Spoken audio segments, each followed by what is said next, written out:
Hello everybody, and welcome back to the channel today. I wanted to talk about how the rules might be changing around the town and from after the events of Season 3. But as we see in Season 3, the rules of the town have been changing drastically throughout the season. And also in Season 3, we are introduced to those totem poles with spiked skulls on them, and that was the only place that they could be found, at least for now. But also, that is the only place that they were able to find fresh food as well. But we see the totem poles are in front of the log cabins, and at first glance they could be protecting them from something, kind of like how the talismans do as well. But I did some research to see what totems are used for, and I found a lot of different explanations, but here are some of the ones that stood out the most to me. It says that they can link a person to land, air, or many other geographic characteristics, and it can also link to a person as well. But I wanted to say, after learning this, it made me think that some of the older residents could be linked to this plot of land that is allowing them to be able to grow the vegetables and fruit there in the first place. And also the totems could be protecting them from the monsters that they encounter at night when we're sleeping in the log cabins.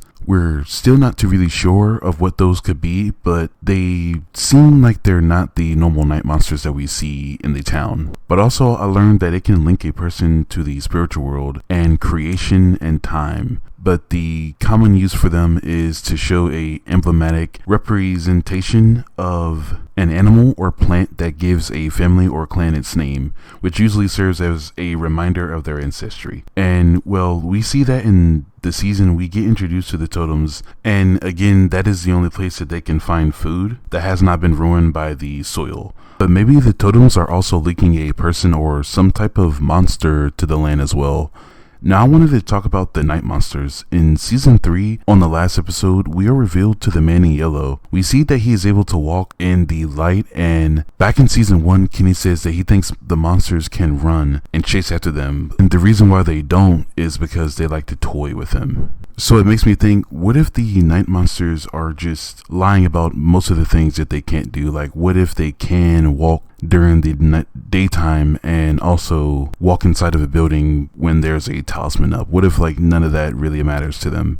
But for now, we can at least confirm that Kenny is right about the monsters can run, because we see Smiley back when Miranda was trying to figure out what the boy in white told Christopher when she tried to go do it herself. We see that Smiley chases and runs after Miranda to stop her from doing something. To stop her from reaching the lighthouse is what I'm presuming, and he kills her after that. And that is the only time that we see the monsters run. In Season 4, the boy in white tells Victor that he is not able to help him and that things are changing now, and I don't think for the better by how his tone sounded. But what could it be? We know Martin and Randall have told Boyd that there are stranger things and scarier things further out in the woods, in the forest, and that the night monsters are only the beginning. So maybe we could get introduced to worse monsters or creatures in the next season. That could be one of the changes as well, but that's all I really can go on for now. And in Season 4, I think Julie will probably be the major key of most of the events in it, now that she can story walk. We know that she won't be able to change what happens, but maybe she can influence some things in some ways. We will see, but with the reveal of Julie being the one who threw the rope down to Boyd, Julie could have been the one to have set up a lot of things for the townspeople, and we just not have been revealed to it yet. And lastly, we see Julie at the end of the show with a new look and a scar on her face. She tells Jim that he has to run because this is where it happens, and she wants to change the story. So if that's the case, how Ethan explains how story walking works, we know that all the events we have been shown throughout all 3 seasons of the show have been all in the past. This is not the current timeline. But we will probably get confirmation on that once we see Season 4 and what's going on with that. But let me know what you all think about these theories, and thanks for watching, and I'll see you guys on the next video.